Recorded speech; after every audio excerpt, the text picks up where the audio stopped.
Hello and welcome to another episode of the Melton True Blue podcast.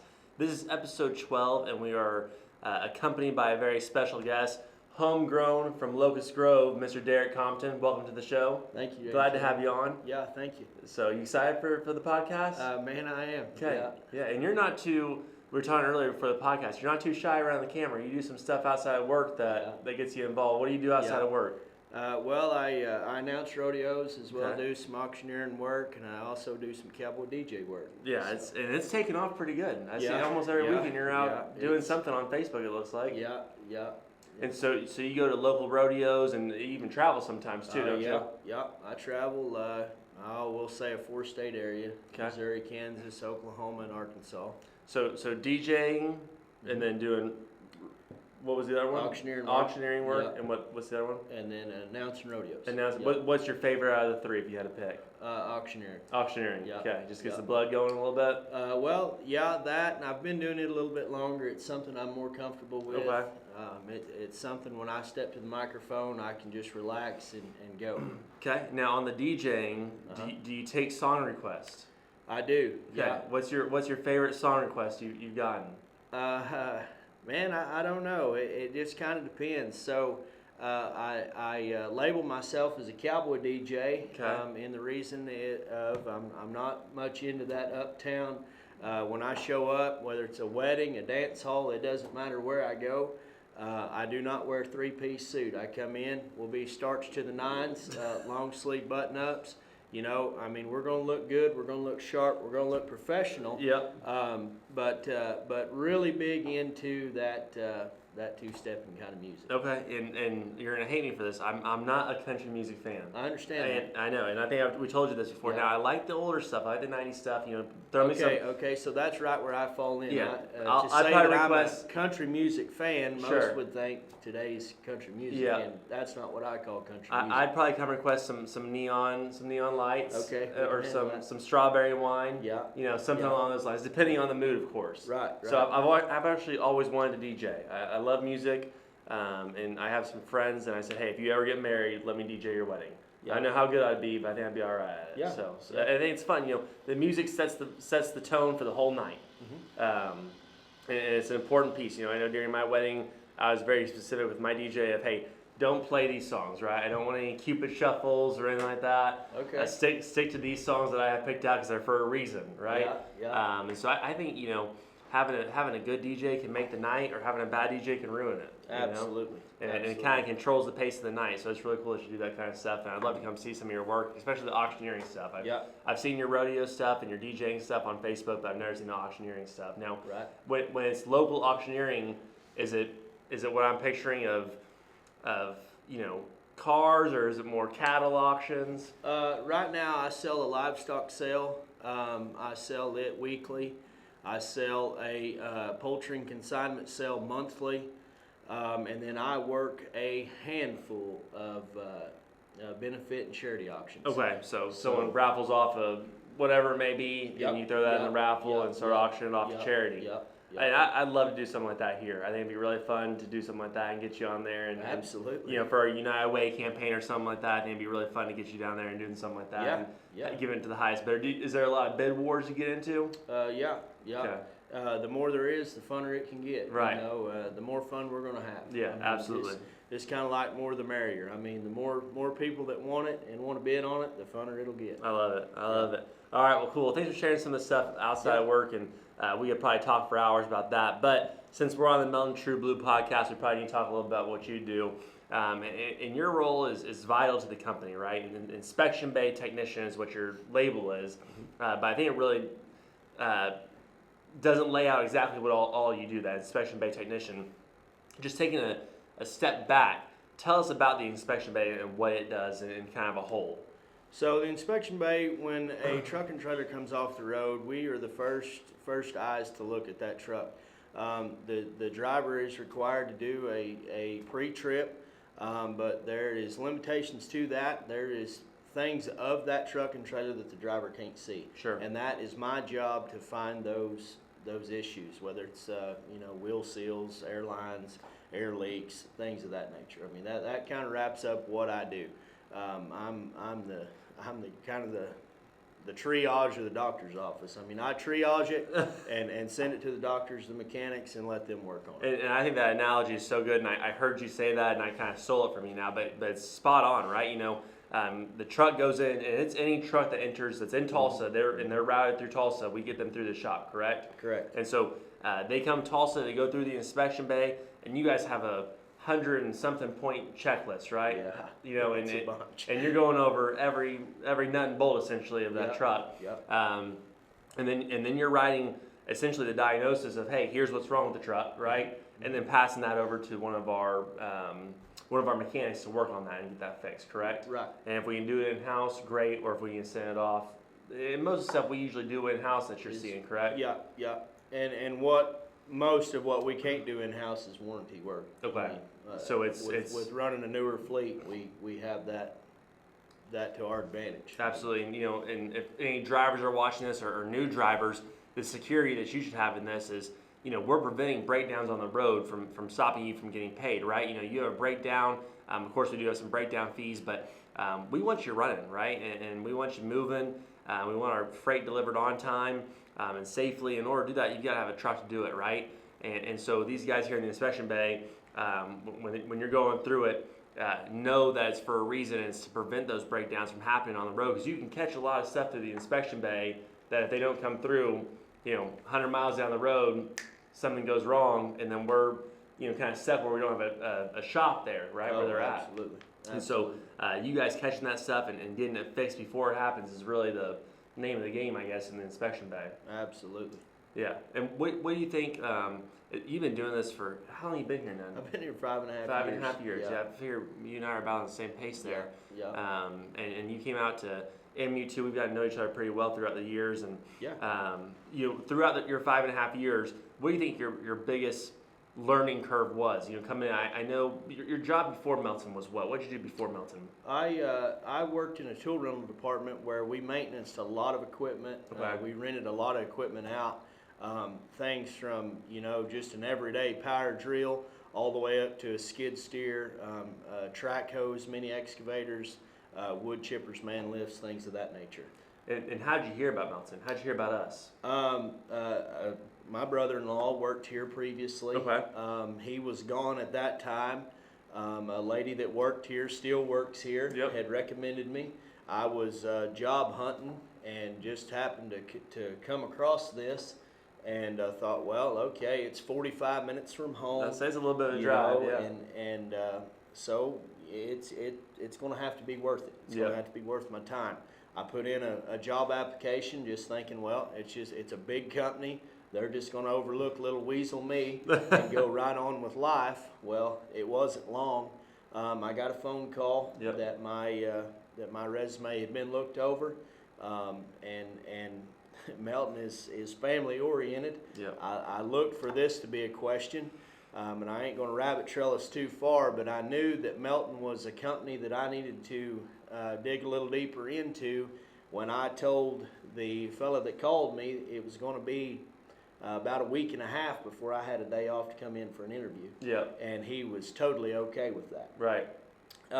So I heard about it, turned in an application, and 5.5 years later, here we are. Yeah, we're still here, right? And that says something too. Being here 5.5 years and coming from a different company, and like you mentioned, the 45-minute drive, it's got to be worth it, right? And when you came here to work, it's not only the work that's keeping you here, it's the people on the inspection bay. I know you guys run a really tight ship in there and got some really good teammates there. Tell us a little bit about the camaraderie between you two. How many are there now on your shift? There's 3 of us, I guess, on my shift. We got there's 2-day shift guys, a split shift guy. So we'll just say 3. And with a tight knit group that's that small, I mean, and I've heard this all my life.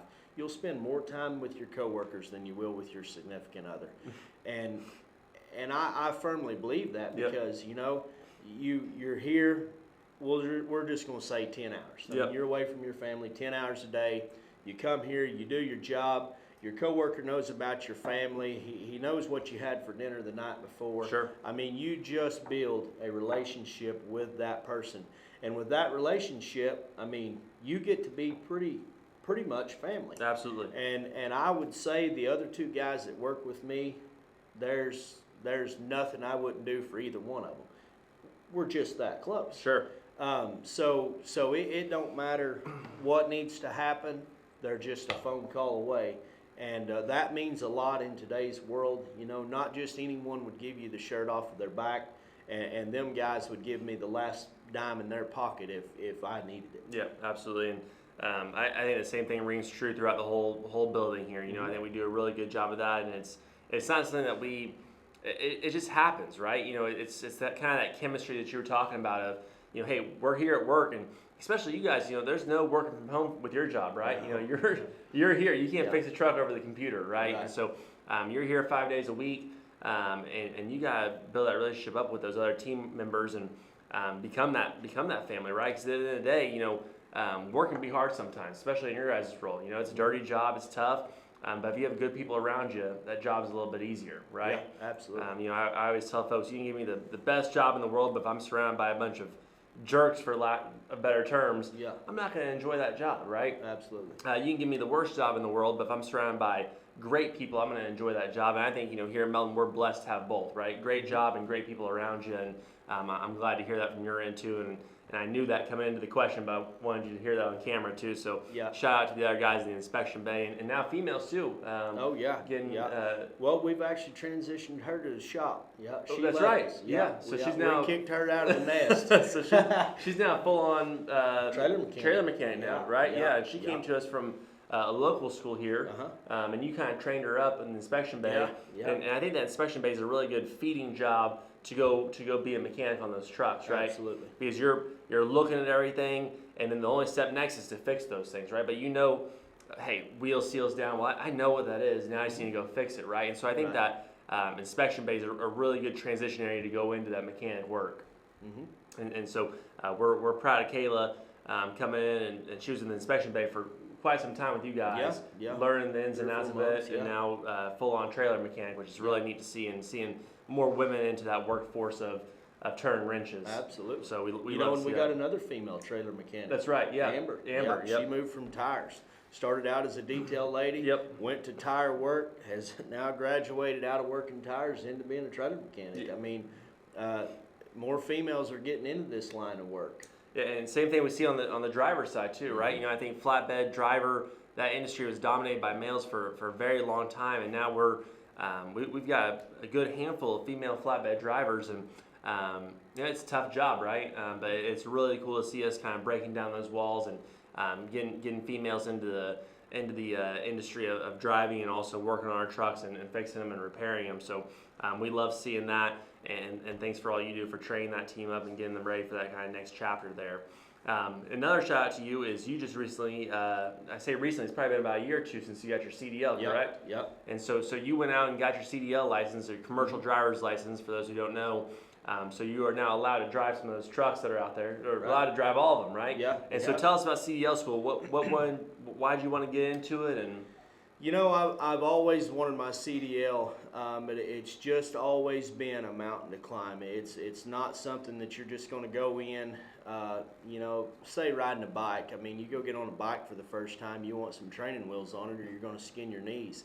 And that's just the way of getting your CDL. Sure. You know, there's a reason it's not easy to get. There's a reason that you have to, I mean, for lack of a better word, be somebody to have one. You know, because, and here's my thought, these guys that are driving these big trucks are traveling with your family in mind. And you want some, you know, goon in there driving this truck that don't have any idea, you know, or what's going on, and the stress. 80,000 pounds of weight on it. Exactly, 80,000 pounds moving 75 mile an hour down the road. You've got to have some sense to be able to get that thing stopped. So I've always wanted my CDL. Again, it was just something that I knew at some point in my lifetime I would do. I just didn't know when. Sure.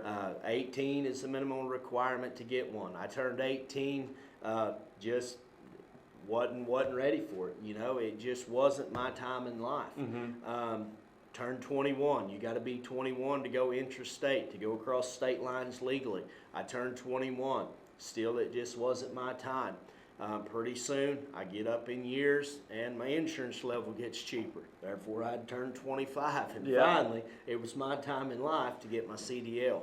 Well, of the same year, they had passed a requirement where you had to go through an 8-week class to get your CDL. Well, what do you think that done to me? That pushed me back. That's just a little bit steeper of a mountain I'm going to have to climb. But I done my research, and I got my ducks in a row, and it wasn't long. I was enrolled, had called and done some checking, was looking to get in say the spring part of 2023.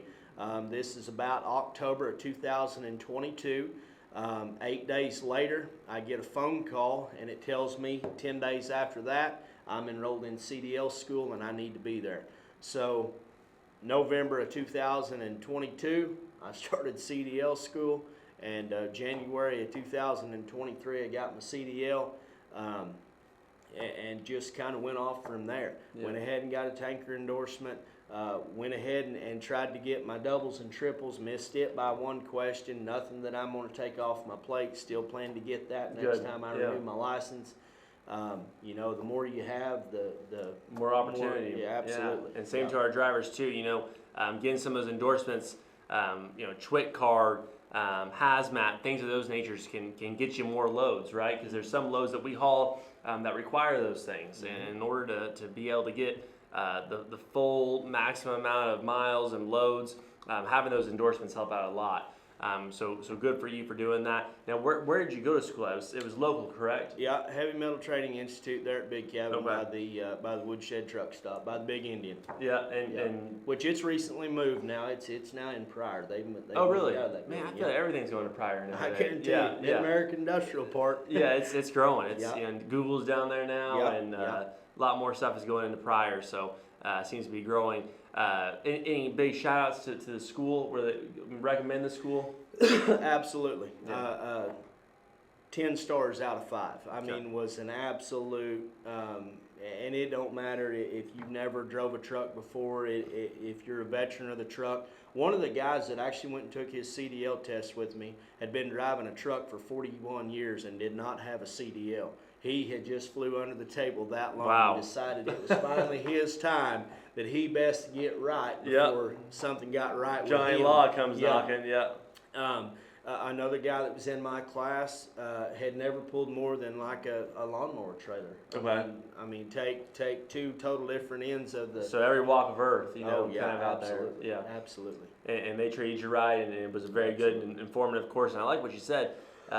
It's no easy feat to go out there and get your CDL, and it shouldn't be, right? No. You know, like you said, you know, these are big machines moving down the highway with families on the road, and it shouldn't be just a handout, right? You know, you really had to study for it. I know you did the driving test as well, and had to study for that as well, and so you know, I compare it, and I shouldn't, but you know, when you're 16, you're getting your learner's permit and all that stuff. A lot different than that, right? Oh, a lot more meticulous, and a lot more information to process, and like you said, earlier, stopping a truck, right? You know, no one really realizes when you tap on those brakes, it's not an immediate stop. It's what, 200, 300 yards you want to give yourself to come to a full stop, fully loaded. Long ways, which is wild, and so good for you for doing that. And it also gave you some more responsibilities with your job, correct? To get the CDL, to give you some more opportunities in your work field. Yep. Such as.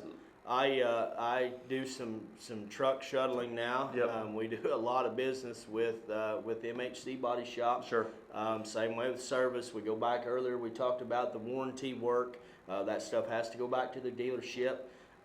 So I get to move those trucks. Gets me out of the shop a little bit. A little bit of fresh air, kind of break the monotonous of it up. So. Yeah, it's nice that you're able to do that, and we appreciate you doing that as well. Going out there and getting that. So you can do more for us in the shop, and it makes you a more, I always tell folks, I want to be the Swiss Army knife of Melton Truck Lines, right? Absolutely. I want to have every little tool under my gadget belt, right? And the more you do, the more you learn, the more opportunities you're going to have here, right? And so you getting that CDL opens the door more for you a little bit as far as advancement, and I say that to all employees, right? Learn your job, master it, and then go learn about something else, right? How does this side of the company work? Well, it's good to know that side. We recently had you, not too long ago, we had you out at Melton University, our offsite training, and it's a really good tool to hear, especially if you being in the shop.